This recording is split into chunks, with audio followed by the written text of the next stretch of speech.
Intergroup relations and conflict. Intergroup relations refer to how different groups in society, based on race, religion, ethnicity, class, gender, or nationality, interact with one another. These interactions can range from peaceful cooperation to intense conflict. Understanding how and why these relationships develop helps explain social harmony and division in both local and global contexts. Humans are social beings who naturally organize into groups, but these divisions can also create competition, prejudice, and inequality when differences are not managed with understanding and respect. At the center of intergroup relations lies group identity. People identify with groups because belonging gives them a sense of security and pride. This sense of belonging creates an us versus them dynamic, often referred to as in-group and out-group behavior. People tend to view their own group more positively, in-group favoritism, and may see others as inferior or threatening, out-group bias.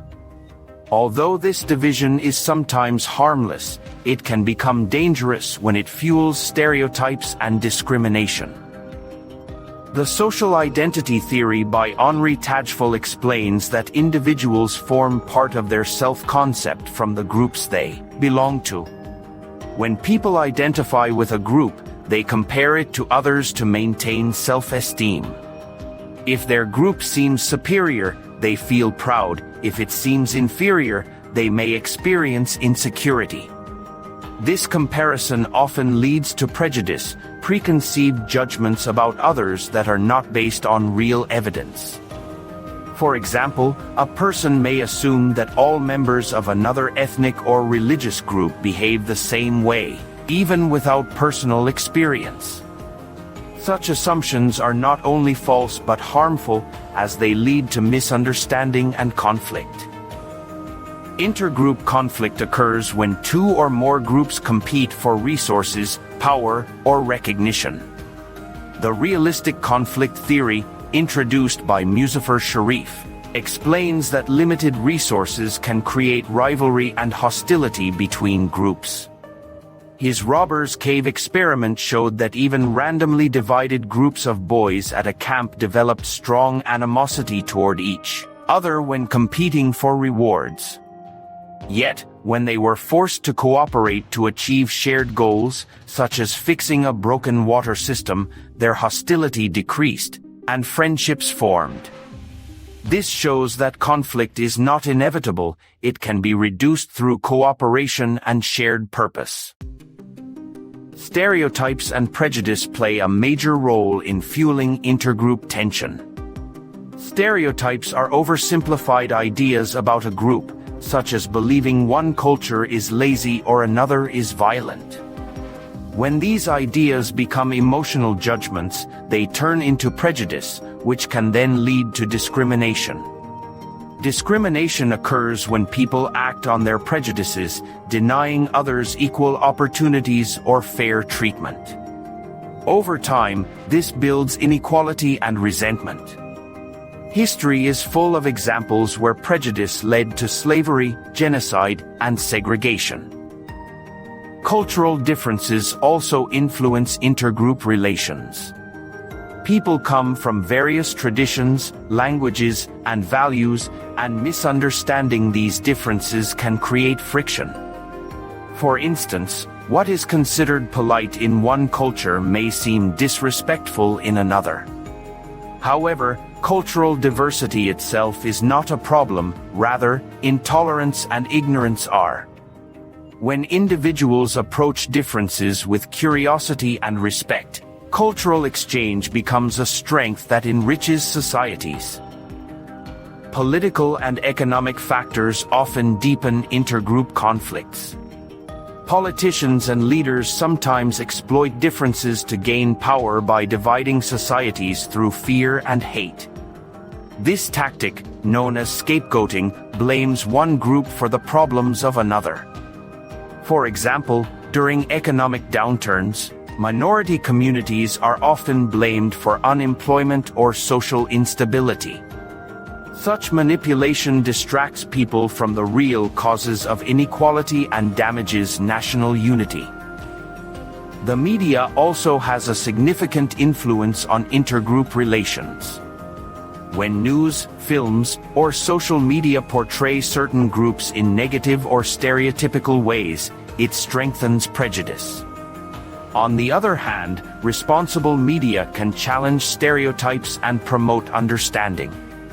When stories highlight common human experiences and shared struggles, they remind people that despite differences, we all desire safety, dignity, and respect.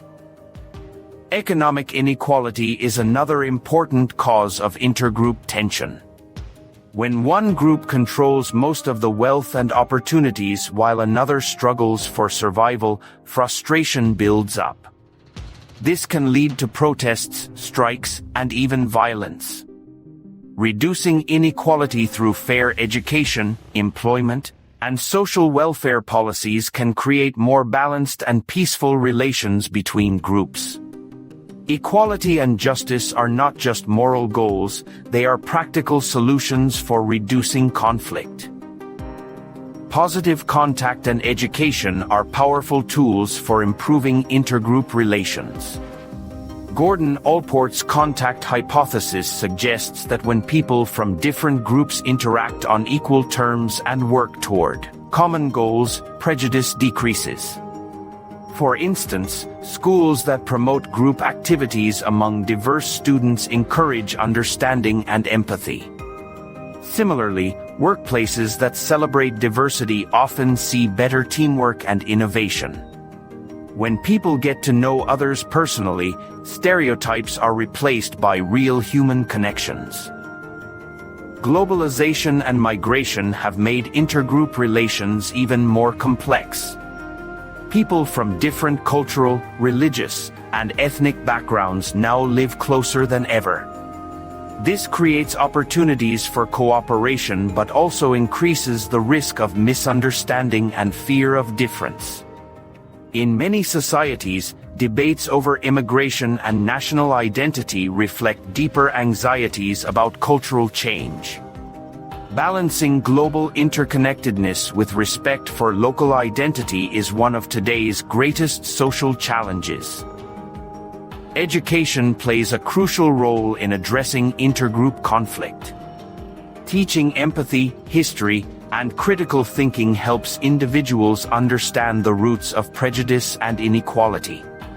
Schools that include lessons on human rights, diversity, and peaceful coexistence prepare young people to handle differences constructively. Learning to think critically prevents people from blindly accepting stereotypes or hateful propaganda. On an individual level, each person can contribute to better intergroup relations by practicing tolerance, empathy, and fairness. Listening to others' stories, acknowledging their experiences, and avoiding harmful generalizations are small but meaningful steps toward peace. Standing against discrimination, whether in schools, workplaces, or communities, strengthens social harmony. The more people focus on shared humanity rather than divisions, the less room there is for hate and conflict. In conclusion, intergroup relations and conflict are shaped by identity, competition, prejudice, and the broader social environment. While conflict is part of human society, it can be reduced through understanding, cooperation, and justice. By promoting equality, education, and empathy, societies can move beyond division and create spaces where differences are celebrated rather than feared. True peace comes not from ignoring differences but from respecting them and finding common ground. If you found this explanation of intergroup relations and conflict helpful, please like this video, share it with others who want to learn more about social behavior, and subscribe to the channel for more clear and thoughtful discussions.